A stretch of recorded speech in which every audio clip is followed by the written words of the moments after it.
Welcome to the Nordic Mythology podcast. I'm Daniel Farrand, owner of the company Horns of Odin. Before we get into today's show, I do have to do a little bit of housekeeping, and that is the promotion of our Patreon, because it's how we keep the lights on.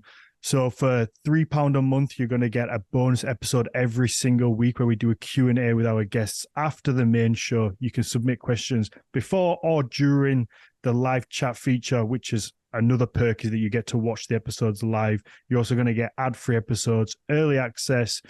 Like I say, you can watch them all live. You get access to our Discord server, which is a lovely little community we've built over on there. And you also get a monthly story time episode that I do with Jonas Lorentzen, which are a little bit different to the main shows. We sit down and read through a different saga and have a laugh. There's usually beer involved, and it's just a good time. So like I say, that's from £3 a month. It works about 10p a day, and it really does help us keep going. So if you can check that out, that is just Patreon.com/Nordic Mythology podcast. And if you can't, then even just a like, share, comment, all the usual stuff across the different social media platforms. It's just Nordic Mythology podcast on there. But today, to get into today's show, to welcome Dr. Terry Gunnell back to the podcast. I think it's been a couple of years since we last spoke. It's been a while. Mm-hmm. We were both younger at that time, certainly. I mean, yeah, technically we were. Yeah, exactly. So, yeah, my name's Terry Gunnell. I'm Professor Emeritus of the folkloristics at the University of Iceland, and that's where I taught courses on Old Norse religion, and then also folklore, folk tales, folk beliefs, traditions, and things of this kind, where naturally, in both cases, Yuletide is a sort of central feature of these, and that's what we're going to be chatting about, right? Absolutely. Yep. So, okay, where would you think the best place to start is? Because I guess for me, I was thinking maybe if we give a overall description of what Yule is, what Yuletide is, because I think it's a term that gets thrown around a lot at the minute. It gets tied in a lot with just general Christmas. Exactly. So I think maybe here it might be useful for us if we go straight to share screen here, and then I can show a few things at the same time, a few pictures. So this will give us a sort of background before we start chatting about a few other things later on. So the origins of Yuletide, and that's what we're going to be keeping to here rather than Christmas. Yuletide being the Old Norse, the Yule being the Old Norse word for Christmas. And here we're especially thinking about not Christmas itself, but midwinter. That was the big festival of this time of the year. And for the Old Norse people, the year was divided into two seasons, which was summer and winter. And winter came first, and that was followed by summer. And winter began in a period called the Winter Nights, which is actually Halloween. Christianity turned the Winter Nights into Halloween later on. Okay. And that was the beginning of winter. Yeah, sorry. Sorry, just to jump in.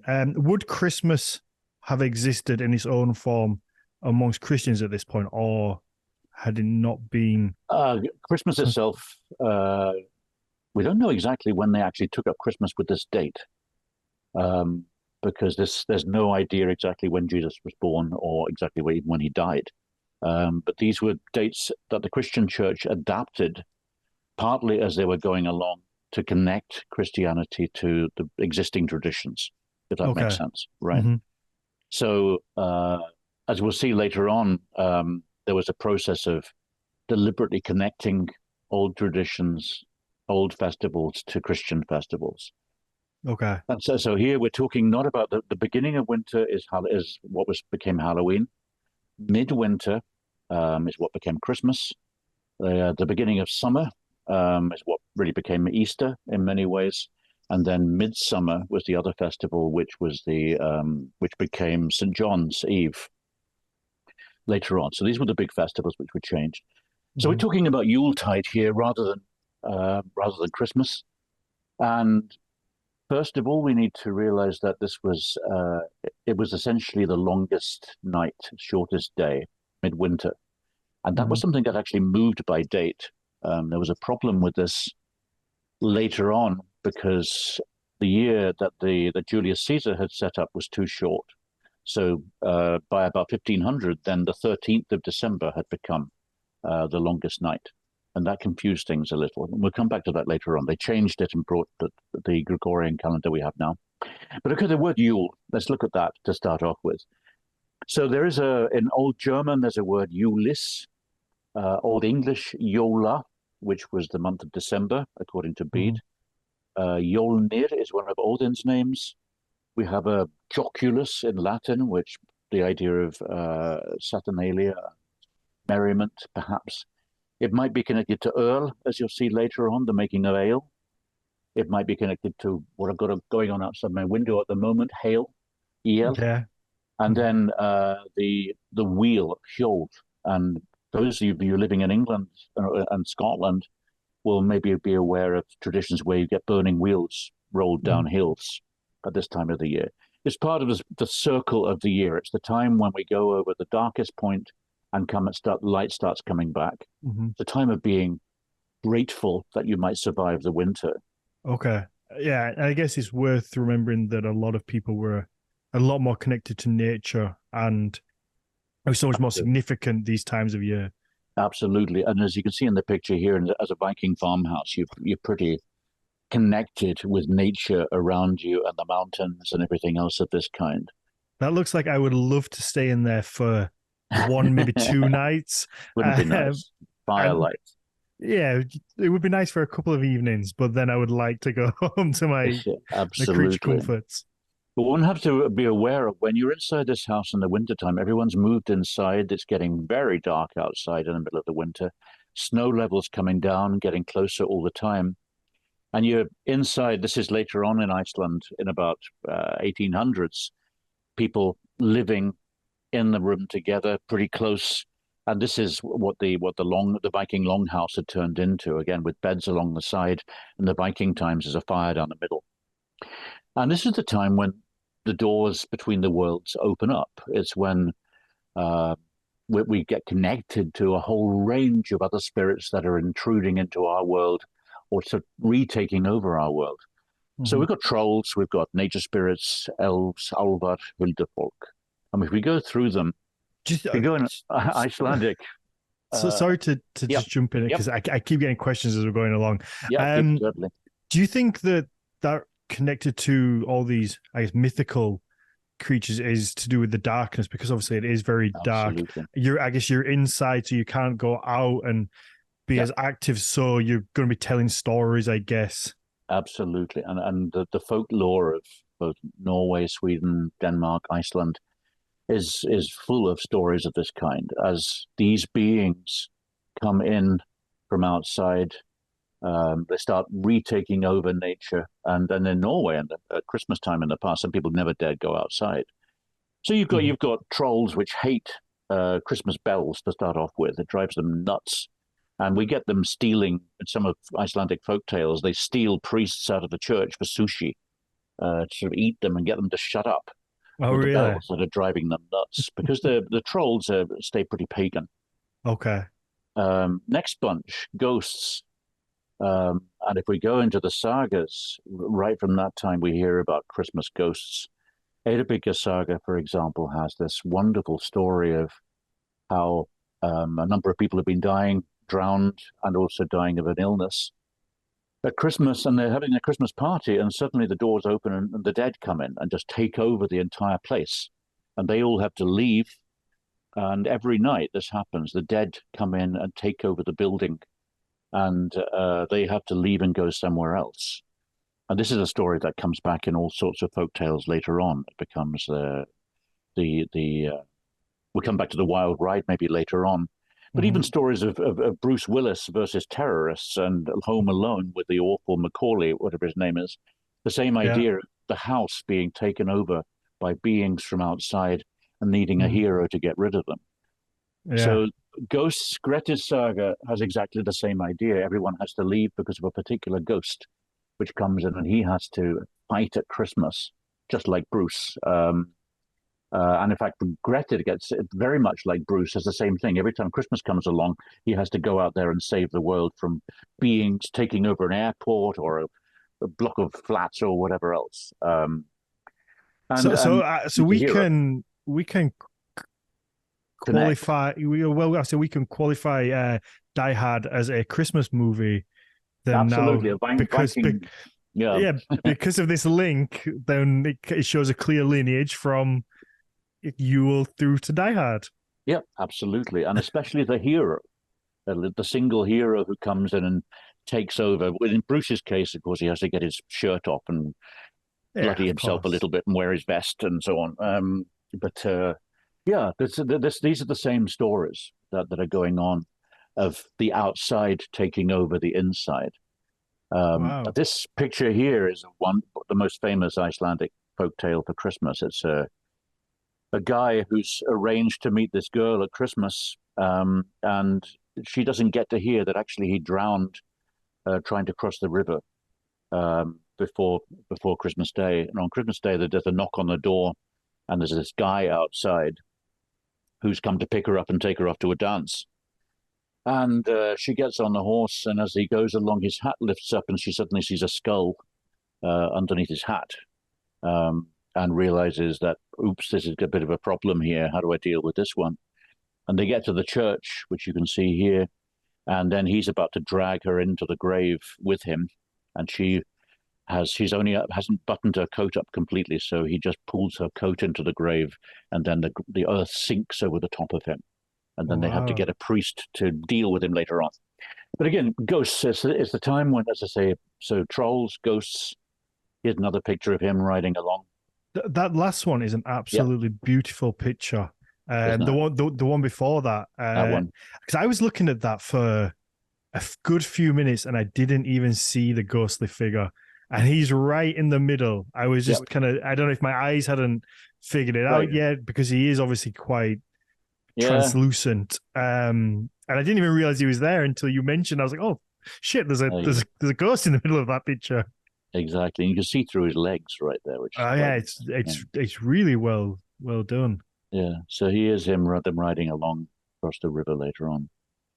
So the other bunch that enter our world are the Álfar or Huldufólk. So Álfar, they're not elves.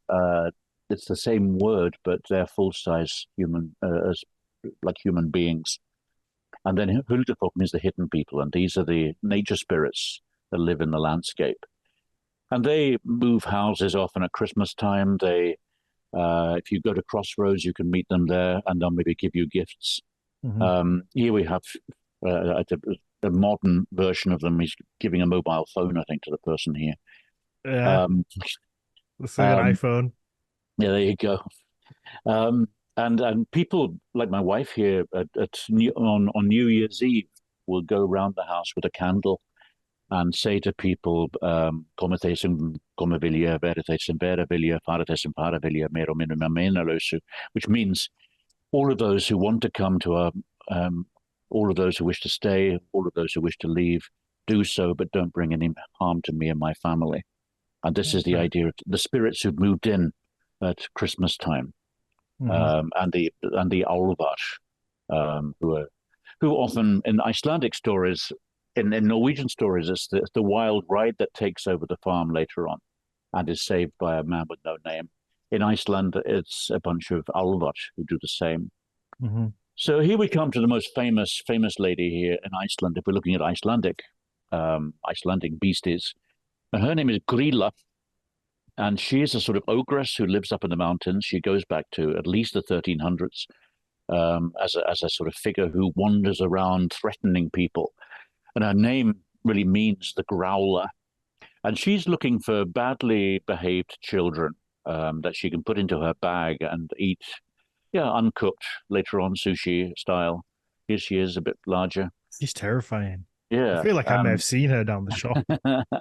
absolutely. So she is the biggest threat, and she is the symbol of Christmas in Iceland. Oh wow, Um, okay. children are somewhat terrified of her. And she has very early roots, which we can come back to at the end. But I think they may even come back to the idea of a goddess being in charge of Christmas time. But we'll come back to her later on. And So that feels like she's such central. Yeah, such a yeah. Go on. juxtaposition compared to I guess what I grew up with was like the Santa figure of Oh, if it's just kind of you want to be good, so you get presents, or maybe you'll get coal. Whereas it seems like the symbol there is be good, or else you're gonna get eaten, which is absolutely very kind of it's the same. It's the same thing ultimately. The kids being good, but very different right. ways around it. Absolutely, and it's changed. As you'll see in just a minute, the earlier ideas were that you gave things to spirits. The idea that Santa Claus gets cookies, for example, or some brandy or whiskey or something left out for him and the reindeer. That's the oldest element of it, rather than him giving presents. Oh, it is. And Okay.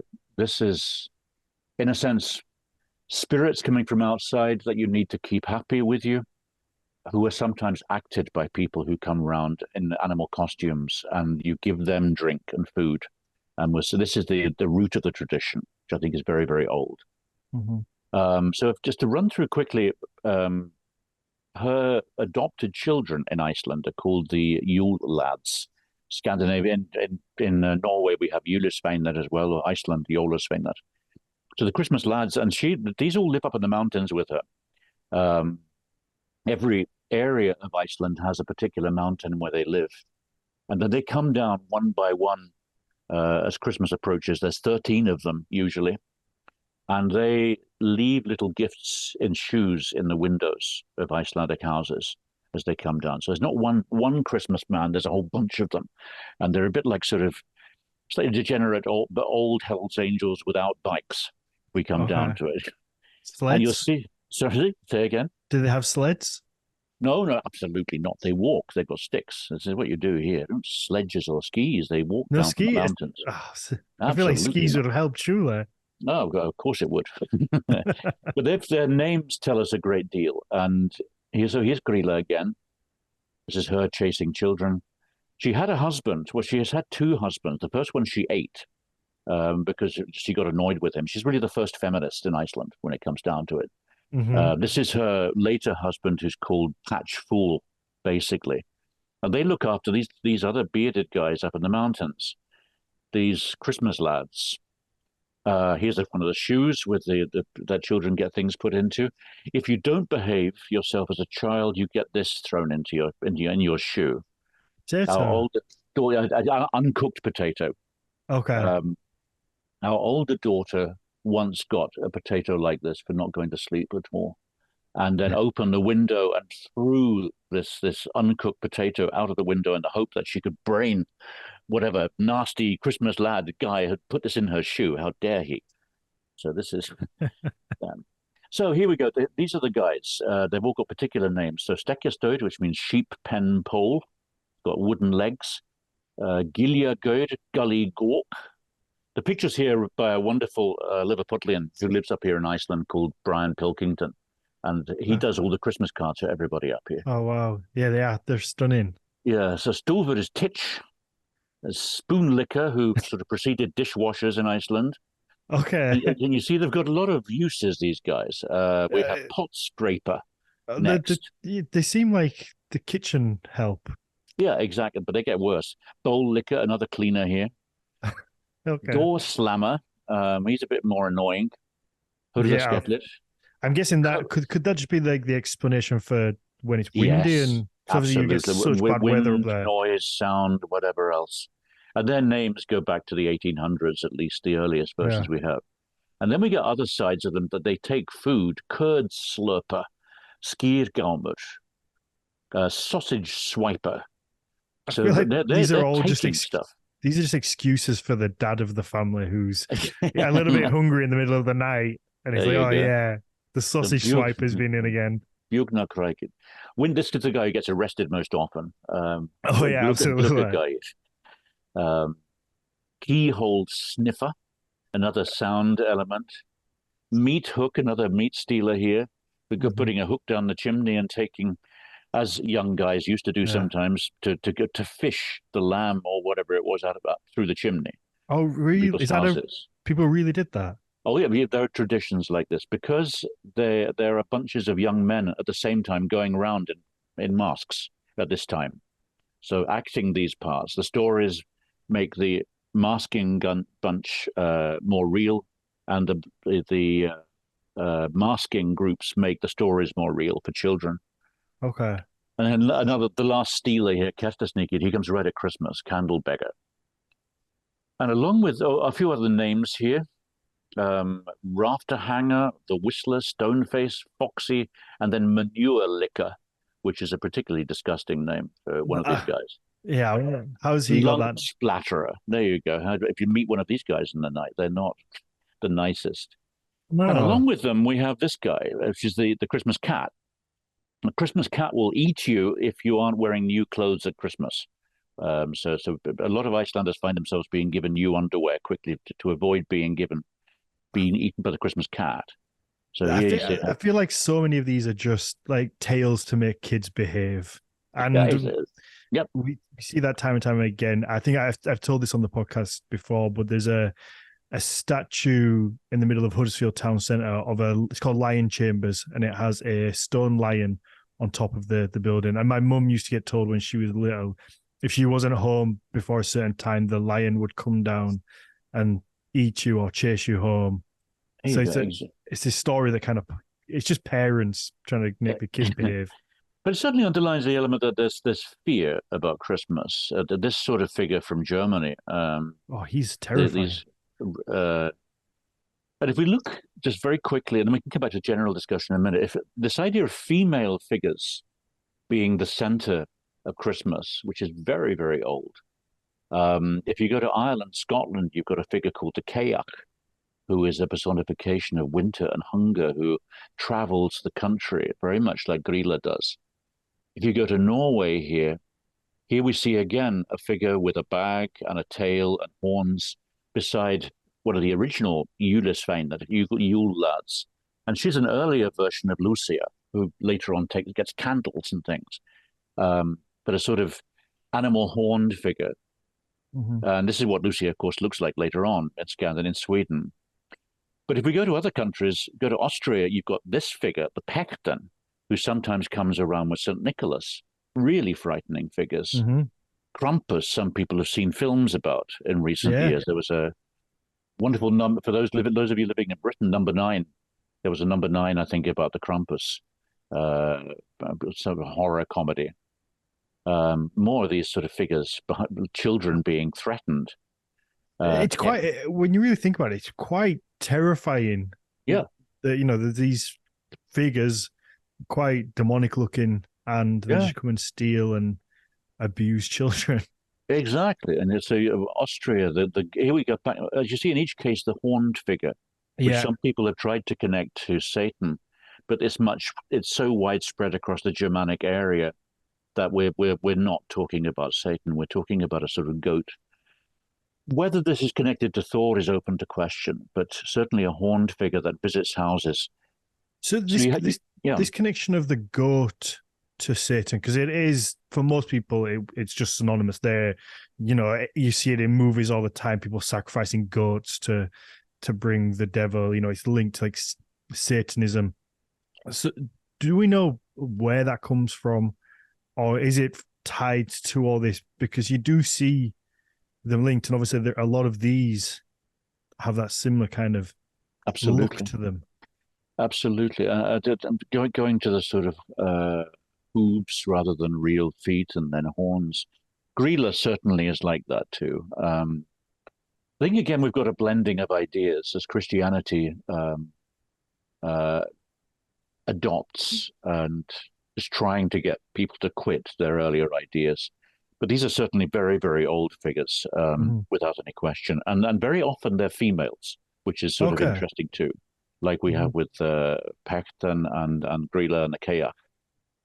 So this is Norway, where you have Denmark, the Tomte, little figure who you give porridge to in winter. He doesn't come to Iceland.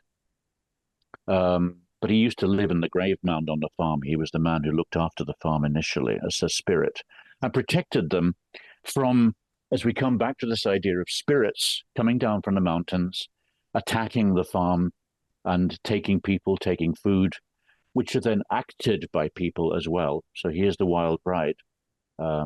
Again, led, here you have a female figure right at the front. the sort of Valkyrie idea. Yeah. And this was so real that you can see in Norway here people putting tar crosses on their houses to protect them from being attacked by this group. So this is a really living belief that people were terrified of at Christmas time. And these are some of the figures that would go around in Norway wearing animal costumes, the Christmas goat figure. And So would be smelly and horrible. Is that maybe where, because you often see like the Yule goat? Yep. Is that tied to exactly this? the same idea. This is the so people would dress up as the Yule goat. You see it outside IKEA, of course, IKEA. Yeah. As the symbol. But this one here, this is on a pole, and the mouth would open and shut, and it would come in and chase children around the kitchen when it came, and was given gifts to go away, just like the spirits.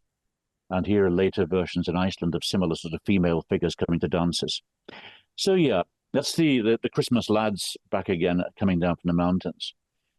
So if we stop sharing, and I can come back to just talking to you, any questions immediately on that for yourself? And then we can go into other things.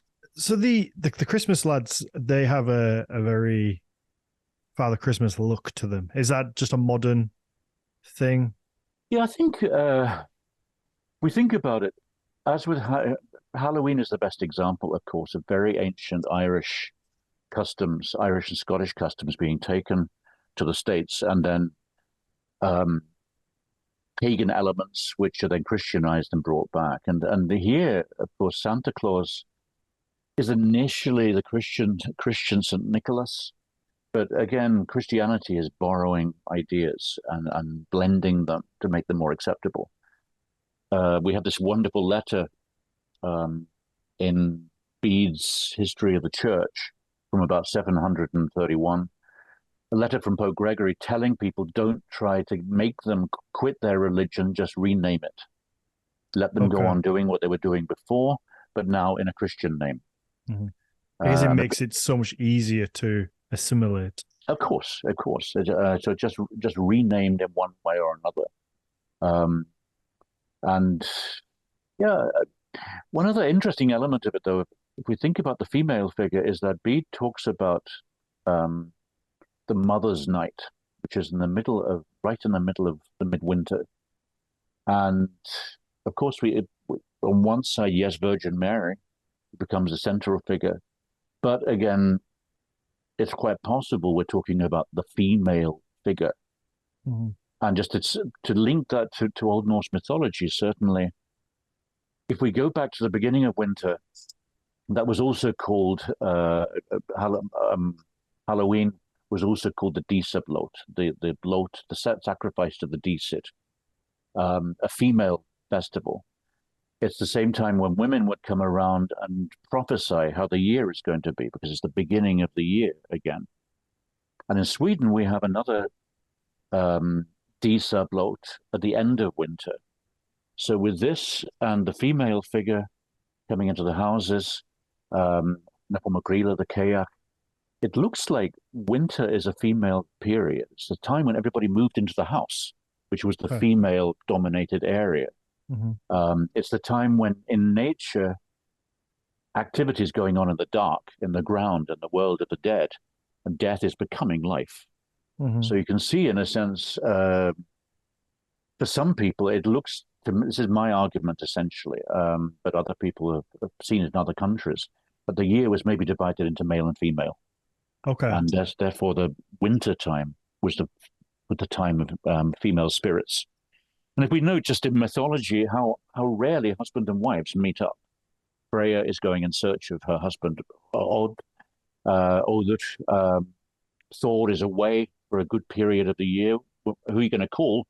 Thor, but he's away in the other world somewhere. You never get Freya and Freya together. So in a sense, this idea of God searching for or going away for some of the year and then coming back, a circle, which I think is worth considering. I guess, could that be linked to, the weather cycle? Because obviously you would get Thor would be, I assume, attributed to when there's thunder and lightning, when it's stormy. And obviously you're not going to really get that in the summer. So in that time, he's elsewhere. Well, I think he's here in the summer. in a sense. He's bringing rain. He's for the crops. He's it's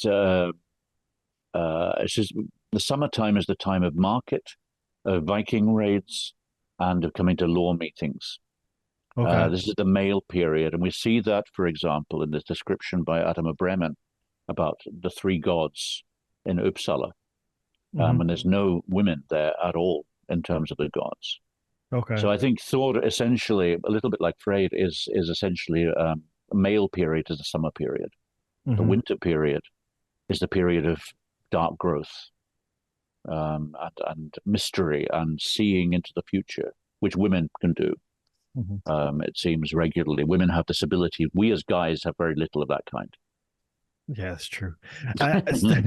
So I guess we have to completely stop thinking about the calendar how we think of it today, because there was a moment when you were speaking there where I feel like it clicked a little bit in my mind, where I always think of all this stuff in what I know, which is, we have 12 months and the year starts again at January the 1st. Whereas I guess they wouldn't have had that concept of the 12 months that we have and the calendar system that we use. So would they have purely gone on? They had a system of months because of the moon, essentially. That's what gives that. But the months began at different times. Yeah. And they had different names initially. So you had, as I say, Yule was roughly from, I think, 25th of November to 25th of December, something like that. So they existed certainly there. But we need to get, if we're thinking old Norse terms, we need to get away from the idea of day coming before night and the idea of summer coming before winter, or the year beginning in midwinter, which is it's the middle. It's not the beginning. So the year begins with night and begins with winter, and that's why Christmas Eve and New Year's Eve are so important. Scandinavia, you start Christmas at 6 on Christmas Eve. Yeah. And not on Christmas morning. That's because I was lucky enough to be in Norway for Christmas last year, and there's a few things that stood out, and the celebration of effectively giving your gifts is Christmas Eve. Yeah, it's not Christmas Day. Like as a child, I just remember running downstairs and opening my presents on Christmas morning. Like it was that whole thing of has Santa been, and whereas it was completely different. Yeah, exactly. So that's one. So we need to think of the year slightly differently. If you can survive the winter, that's the mountain to get across. You'll get through the rest if you don't get killed while you're sailing your ship for England or something, or in war. But the other thing that continues into our own time, as I say, the idea of giving gifts to Santa and the reindeer, that's the oldest. To give thanks to whatever spirits are going to visit. But then the brewing of ale. And of course, I was in Edinburgh just the other day, and the wonderful thing everywhere now is the seasonal ales, the Yuletide ale. And this was a law in Christianity. Christianity took this over, that you had to make ale for Christmas and give the priest a lot of it. If you didn't give the priest, you got fined. So there's his way of getting booze. But there's no ale anywhere in the Bible. Well, of course, we have this idea of changing water into wine and whatever, which is about the only funny thing that Jesus does there. But the ale wasn't. An ale, the idea of a winter festival, of any festival really, as any sacrifice, with drinking of ale. That goes way back to early times. I'm still, there's a lot going on in my mind right now. And the main focus I have still is how the negativity that seems to be around this time, as it's quite evil's not necessarily the right word, but it's a time of, monsters almost come in and if you don't behave, they're going to chase the kids or steal things. Yeah. And it's such a difference to what most people associate with our Christmas time, particularly people who've grown up outside of Scandinavia. There's a lot of people that listen to this. They're in England and the USA, and we have this idea of a very jovial, happy time. Christmas is a time for celebration and happiness and giving gifts, spending time with your family. And there's not really much negativity other than maybe if you're a little shit, you get coal. But it seems like it's so completely different that it's almost very doom and gloom and nihilistic. I think it's a blend of both. There's a in a sense, what's going on here is a time when you admit the power of the supernatural as it comes in to receive the gift, in a sense, for the rest of the year. You hope the sun's going to come back. There's a reason for darkness. You hope the sun is going to come back. Yeah. And it didn't. And the Scandinavians also, back in their deep memory, 536, the sun didn't come back for 3 years at that time because of volcanic eruptions. Mm-hmm. So it was never for certain. In Ibn Boruspal, the prophecy of the seeress, you've got the idea of the winter which takes over at the end of the world. So we have, in a sense, the supernatural visiting us, and you give it something to pay homage to it, and then it goes away. And you can celebrate that. You can celebrate the fact that you're still alive, and that the sun is going to start returning now. There's a reason for celebrating. Mm-hmm. So both the dark and the light, hand in hand. Yeah. So I think it's probably worth taking a second for most people to remember how, as kids we grow up and we realize Santa doesn't exist. So it's just a thing we do. It's part of our culture that we kind of do every year. He doesn't exist. Oh. Well, but I guess back when most of these stories would have been told, there is a real belief in them and a ritualistic kind of gift giving. Or you're shaking your head. As I say, yes, absolutely. And given further credence by the fact that these figures did appear, and you go to Shetland and places as well. The geysers in Scotland, I think you get it around the New Year period as well. Mm-hmm. And they would come in and they would make strange sounds with their voices as they came in, and they said that they come from this beach which nobody can get to, and demand their food and drink, and if they don't get it, then they're going to destroy your farm. So again, threats personified, in a sense. These two go together very much. And what's happening there also is the farm, the community playing a game together. The doors are open, they come in, they're given gifts like Santa Claus is given gifts, and then they accept you, they bless you, and they go away. Mm-hmm. So it's like a blessing from the outside. It's something that we have such a disconnect to today, or me personally, in my life. I think the way I was brought up, we didn't have any of that. So to think back how people did genuinely believe in something and then had to give some sort of sacrifice to stop this thing happening, I guess, because they, as science advances and we find out the explanation for why certain things happen, they didn't have that luxury. Right. Take away the electric light as well. The Viking farm, which can be full of smoke, and it's cold, incredibly cold outside often. Smoke, candlelight, firelight, and then noises outside from the waterfall or the glacier or the rock slide or whatever else. It's spooky. It really is. I was on the first time I ever went to Norway, we stayed in a little cabin up. Oh, wonderful. I can't remember. I think it was up by Tin, and the cabin had no electricity, no running water. The toilet was outside and like a little outhouse. And I was like, this will be amazing. It's very romantic. It's lovely. It looks over this stunning valley. And it was, but then you don't realize until, especially, in February, March time, the sun goes down really early and you've got candles. There's no power, so you've got no TV or anything. And then it's kind of just like, oh shit, what are we going to do for the rest of the time? We can't go out for a walk. You don't really want to be driving down off the mountain. We can't see very much. It's getting quite cold.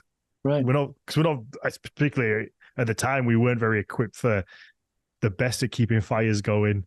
It was like, oh, should we just go to bed. And it was, I mean, it was a lovely experience, but it was kind of just like, well, what do we do? Right.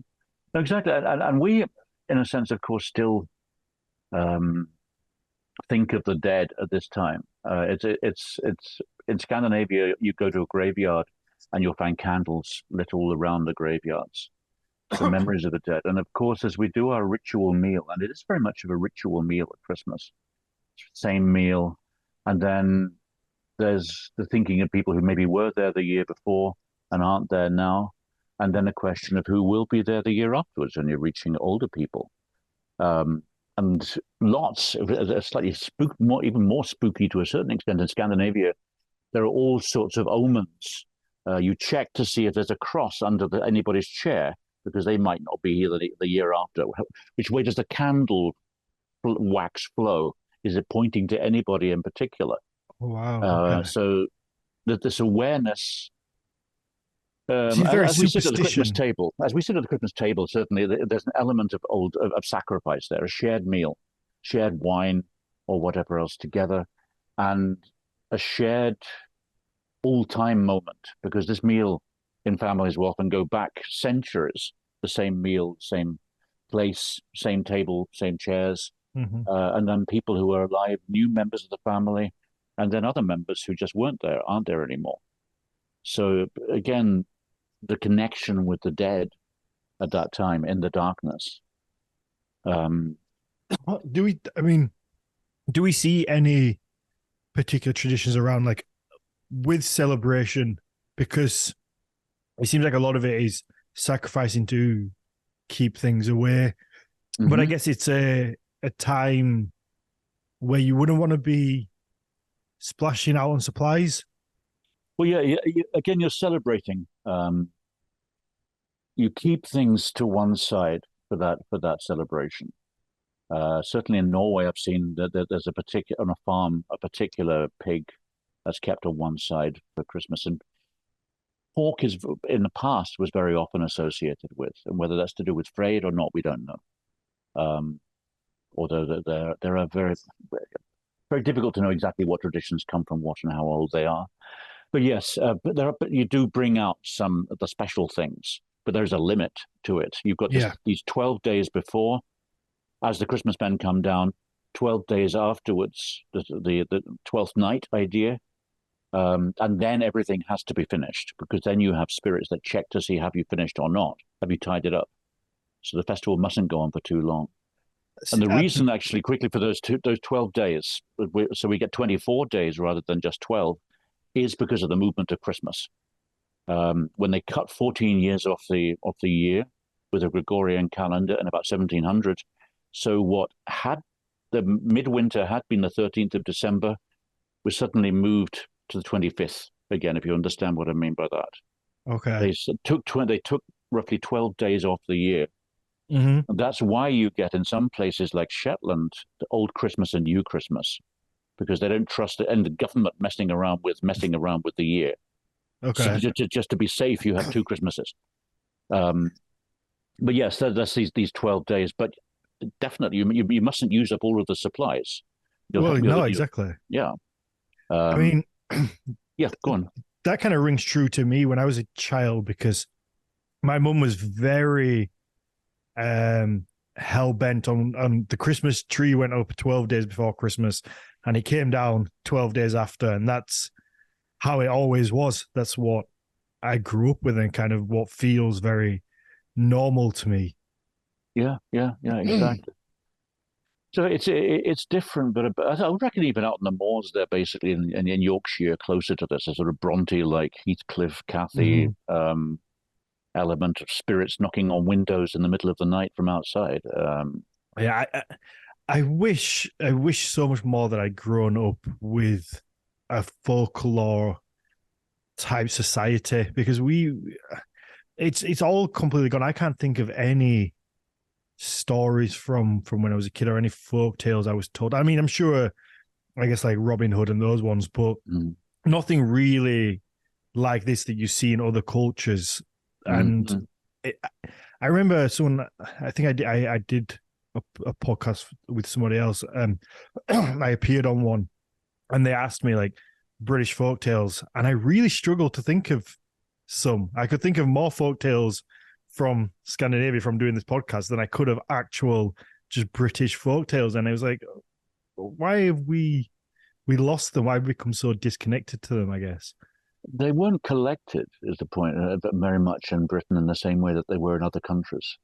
In other countries, certainly Scandinavia, Ireland, Scotland, uh, Denmark, Norway, they collected national folk tales there. In Britain, there was less need to to find a national type.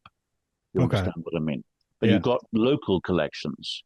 There's a Yeah. very good collection of legends from all over Britain that Jekyll and Simpson collected, and also from Scotland, which I Okay. thoroughly recommend. It's in Penguin, um, and that looks at all sorts of beliefs from all over Britain. Oh wow, yeah, I'll have to have a look at Wonderful.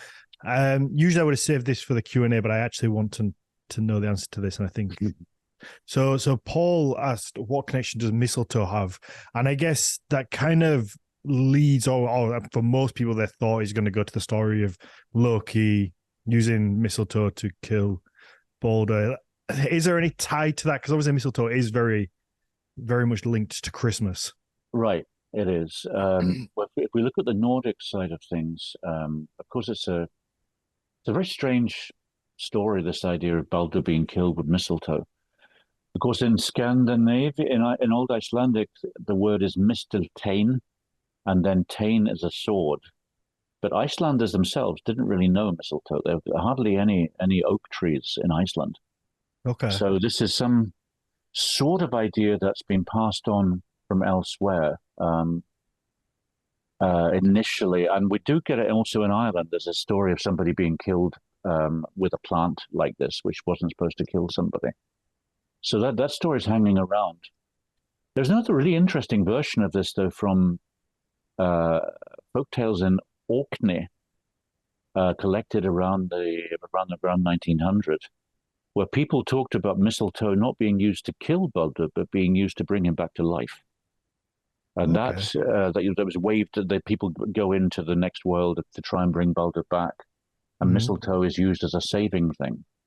Okay. But certainly, it's a particularly it's associated with the Druids, of course. Anybody who's read Asterix Hmm. will know about the Druid going and collecting mistletoe. Um, but in Old Norse, that's the only real, so nothing to do with kissing anybody, at least in Old Norse. Yeah, I wonder. Maybe it's just a big coincidence. Yeah, I think it obviously had meaning, like a lot of plants have particular meaning. Okay. Yeah. Um, and I think the story of Balder being killed by being he's a little bit like Achilles, of course. He can't be killed, but he has his Hmm. weak point. Yeah. It's the same sort of story there. Mhm. But yeah, look, that's about as far as I can answer that one, I'm afraid. Do we see any, or is there like a Nissa type creature? The In I think Iceland. yeah, I think for most people they think of the little, is it gonks? They're made famous by IKEA again. I think Yeah, it's that kind of figure with the big yep, hat, the yep, little, almost look like a little yep, absolutely. dwarfy troll thing. I Right. know Norway's Nissa. I think in Sweden they have a different name for them. They have the word tomte Okay. uh, in Sweden. Yes, these are mainland Scandinavia figures. Um, and they go back to, as I mentioned very quickly as I zoomed over it, they go back to the belief that every farm had a protecting spirit that lived in the grave mound. Mm-hmm. And when people, certainly in Western Norway, whenever they baked bread or made new beer, they would always give some to the grave mound, which mustn't be touched at all. It's a particular area. You mustn't take wood from it. You mustn't damage it, because this is the place where the original man who cleared the land for the farm lived. He's the Mm-hmm. farm father. And later on, we get in Scandinavia these ideas that you must always leave out porridge for this guy. And certainly, if you do not anything nasty to his porridge, and there's some pretty nasty jokes played on it, you'll find him playing volleyball with you over the farm on his own. He'll throw you and then bang you back from the other side Yeah. and beat you up badly. If you're lazy, he'll wake you up by kicking you. If you sleep in his, sometimes he had a bed in the house, and if you slept in that bed, then he would throw you out in the night. He was a little sort of Mighty Mouse figure. Yeah. So he protected the farm against the wild ride. Generally, we have lots of stories of that kind, and you need to be nice to him. Again, if you don't, then he'll beat you up. Iceland didn't get this figure, and it got most folklore from Scandinavia, like ideas like water spirits, water horses, things of this kind. But the point is that when they came to Iceland, they believed that there would be nature spirits there. Clearly, that every land had nature spirits. Question how you speak to them. These are the Alvar or whatever else. Whether they spoke a different language or not, that was a question. That there would be ghosts, of course. They would come as people died. But Iceland, when they came here, was totally uninhabited, apart from a few monks. And how do you deal with the spirits? You can bring your beliefs with you, but you can't bring the guy on the farm with you. Do you understand what I mean? You can't bring the grave mound. He's not associated with all nature. He's associated with man-made nature. Okay, yeah. So we get a few stories of them of the dead turning into Álfar figures, but we never get the Nissa figure in the same with the protector. Even though the Icelanders do create places for the dead to go, and I think this is what's going on here. The farm protector you can't bring with you. So Iceland, for some reason, just has this bunch of 13 bearded weirdies coming around demanding their booze. And somebody was asking what happens to the ale that's left. There was nothing left. When these guys came around, they took it all. Both the spirits, and then they would often sometimes have a party for the community afterwards with it. But there was nothing left. Is there any connection of those 13 to something like the Snow White dwarfs? Because I don't know, when you're reading them out, that's just kind of the feel that I got. It is. Only to the degree that there's spirits that live nearby. Iceland doesn't really have dwarfs. That's more. They're more associated to mining areas. Okay. So Sweden, in particular, you'd find. Of course, we have them in Old Norse mythology, making swords and things of this kind. They're blacksmiths, but they work with iron and metal. They're not servants. You don't mess with them again because they'll do nasty things to you, like sew your lips up as they do to Loki. Yeah. You don't mess with them. But they're mainland spirits again. Iceland, we have very little idea of them coming, but I think that's more because they're more associated with metalwork and mining. Is there no mining in Iceland? No, they could use bog iron, but not digging into the ground. You haven't got the same sort of the geology is much more recent than anywhere in Scandinavia. It's volcanic, and Iceland's still growing slightly every year. How is it? Yeah, it's a little few. Yeah, it means their fishing limits get extended a little bit every year. They're quite happy about it. What's making that happen? Is it just? It's volcanic activity, simply a bit because we're on. Iceland is on the plate between the two plates, the European plate and the North American plate, and that's what creates the sort of volcanic activity that is going on at the moment. So it grows. I feel like there's such a fascination with Iceland at the minute. Globally, like a lot of people I meet, just for such a small little island, I feel like it gets a lot of attention. And I know they did a big effort. The tourism board did a good effort, and they've got a good team there who get it out there. But there's a lot of love for the little place. Yeah, and you're talking again about fear. Icelanders are very aware of natural forces, which are being represented by these figures. As we've got in this town at the moment, Grindavik, which people heard about in the news. Some people were asking, is this just fake news being made big by the press? No, there's still a lot of magma bubbling around underneath the town, and it's a question still whether it's going to come up or not. But they've got a huge crack running through the center where the land had just dropped.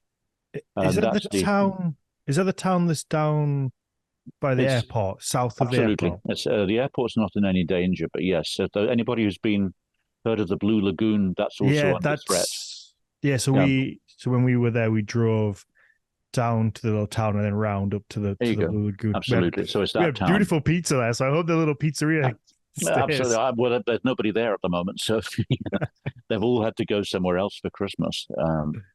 Poor people. Yeah, Um, hopefully yeah, hopefully yeah, that's fine. They always Iceland and their volcanoes, they're always keeping the world on their abs- toes. absolutely. This is Loki, of course, when it comes Absolutely. down to it. Yeah. Absolutely. Is there anything we're missing, do you think, that we need to know? I don't think so. No, so we've looked at drinking, we've looked at the spirits, we've looked at the ways of prophesying about the year to come. Um, the yeah, and foods, of course. Yeah, the special foods. Iceland. Um, since we're looking at Icelandic folklore in particular, Iceland will have a lot of Danish food traditions, which will involve pork, but also lamb. But on the day before Christmas Eve, they have a particularly worrying tradition to my mind, which is that they eat uh, rotten skate, and it smells like ammonia basically Oh, okay. when you have it. You can typically drink alcohol with it at the same time, but all houses where this is being cooked stink. Yeah. And I once visited some friends of mine who had the strongest type. And back in the days when we all wore waistcoats, I happened to wear a leather waistcoat, a suede waistcoat, which we had to hang outside for 3 months to get rid of the smell Oh, from it. really? Um, Wow. and skate is sometimes mixed up together, so it's a bit like a sort of very fishy ammonia tasting shredded wheat, um, where you've got all of the what is it, the cartilage mixed up with the fish, and Hmm. it needs a brave person to survive this. So um, I'm trying to think of what about when it comes to the gift giving side? Because yeah, like again, to go back to last year, which was the first time I spent Christmas outside of England, really, but in particularly in Norway, one thing I noticed was this idea of it wasn't just a free for all for presents. Like where I grew up, and I think for most people, or particularly in, let's say again in England and in America, it's this idea of Christmas morning, it's an absolute frenzy. The kids just run and rip open all the presents and look at them and play with them and go, thank you. And then that's it. It's all done in like an hour. Whereas when I was up in Norway, it was a kind of everybody was in somewhat of a circle or together, and you would have your present that you'd got for somebody and you'd work your way around, almost work your way around the circle, and you'd give your present. And it was such more of a community mm, feel to it. And it lasted. It wasn't an hour. It was the whole evening, yeah, and everybody didn't need to have a bunch of presents. You may have only all got 3 or 4, but mm, because you went around and you kind of opened it, you looked at it, you said thank you, maybe mm, spoke about it, look, took it out of the box, whatever. Then you moved on to the next person, and it was such a refreshing thing. And that's the one takeaway that if I ever do have children, I would love to implement. I love this idea of it's not all just sheer open up as much as you can and not no, enjoy what you're getting. There was a very kind of, like I say, community feel to it, and I loved it. I thought it was brilliant. absolutely. And I think it's again, if we think about the year as a whole, we have in Scandinavia generally, midsummer. Let's think of Glastonbury in a sense, large communities, outdoor festivals, things of this kind, celebrating sometimes nation, but sometimes much wider groups. Christmas is this group. It's like the darkness has come in. We're back into just the family group or the friends, where you have a drink with your friends, as close friends. You raise a glass to them at this time of the year. So yes, it is a strong element of family, and this is what I found certainly coming up to Iceland for the first time in '75, and I've only come back to Britain once since that time at Christmas time. The Oh, Christmas, really? we've all grown up also with Dickens' Christmas Carol, this Hmm. element there. And in Iceland, you get on the 23rd, sorry, the night before Christmas Eve, then they shut down the traffic in the streets, and you may have snow coming down outside, and everybody's walking around buying presents until maybe 11 o'clock in the evening. Yeah. They're all hugging each other, they're saying hi to each other, and so on. It's a very family thing, very cozy, and especially when you have snow as well. It looks like here we might get snow, Hmm. which in Brighton I never remember. It used to be sort of rain. Yeah. Oh, I bet that. Yeah, all the way down there, um, you won't have got much. yeah.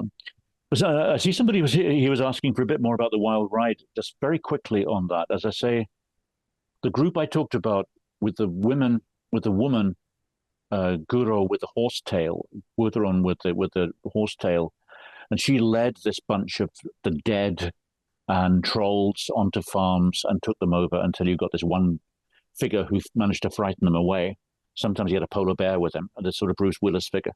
Hmm. Um, there's a difference between Norway and Sweden and Denmark. Norway, Sweden, and Denmark, it was sometimes associated with Odin's ride. Although we never hear stories about an actual ride of people, a big group like we do in Norway. Um, Often it's just one. A story is there of somebody's out walking and an elf woman comes running past with her breasts thrown over her shoulder, which I think is a bit strange. And then she says to him, uh, "Tell them I've gone this way," and then runs in a different direction, and then is followed by somebody on a horseback, who is then directed away from her. But then he doesn't really believe this, and he rides off, and he comes back with this woman over his horse. So Hmm. he's captured this elf woman, and is angry with the person who tried to misdirect him. But that's the sort of story we get all over Denmark and Sweden. Norway is much more this group of people led by somebody who might some people associate with Gudrun Olsvísdóttir, the heroine of the Volsunga stories, who is sometimes accompanied by Sigurdur, who is apparently so old now he has to hold his eyes open with matchsticks. But they're the ones who come down on the farm and take it over Hmm. noisily at Christmas time. So that's the wild ride for people there. And of course, as I say, Iceland, it becomes elves instead and things of this kind. Wonderful. Yep. Let's wrap up the main show, and then we'll Okay. let people ask you some questions after. Okay. So Terry, thank you very much for joining me once again. And I love to have you back in the future, and we'll find another topic to Very cover. welcome. It's always a lot of fun to sit and talk to a fellow Brit as well. Absolutely. I'm sure. I mean, do you even qualify yourself as a Oh, Brit absolutely. anymore? No, once a Brit, you never cease to become a Brit, do you? That's no, When we you come still have down to it. our yeah, we're still Mhm. pig-headed. Right, you can mumble about politics and whatever, but there's elements of beer and cheddar cheese that are deep inside one. Like Yeah, Wensleydale. you've made me think tonight I'm going to make a charcuterie board. Is that like the little? No, that'll I do much. I picked up some. It's a garlic cheddar cheese from a Oh, market, and yeah, yeah. I'm going to look forward to it. So that's going to be my evening. Enjoy that. Enjoy that. Have a good um, Christmas. yeah, Yeah. thank you very much. Is there anything you want to promote to them? Have you got any books recently out, or No, where can people no, find best finding your works? Because I've read some of your articles on academia.edu that are absolutely fascinating. I yeah. love them. So I'll add a few more there. There's a new book we did on the collection of folklore recently, called Grim Ripples, which you can find. It's too expensive to buy, but you can find it in libraries, certainly. And there'll be a book coming out soon, which I'm part of, with a book on Freyr, okay, the nice. background of that god. But yes, but certainly for legends in Britain, look out for Jacqueline Simpson, Angela Westwood, I think her name is, Okay, collections of legends, and wonderful. you'll see a lot of connections to the Norse world, especially when you're up north. Yeah, wonderful. Yep. Yeah, I'll have a look. If you want to follow me anyways, Daniel_Farrand1 or the business at Horns of Odin. And again, if you can like, share, comment, all that stuff for the podcast, it helps find new audiences. It's just Nordic Mythology podcast on all the different channels. And again, if you want to watch the episodes, you can see mine and Terry's pretty faces, as well as the lovely slideshow that he presented earlier. It's just on YouTube, just Nordic Mythology Podcast. Yeah, that's it. Wonderful. Thank you very much, Terry.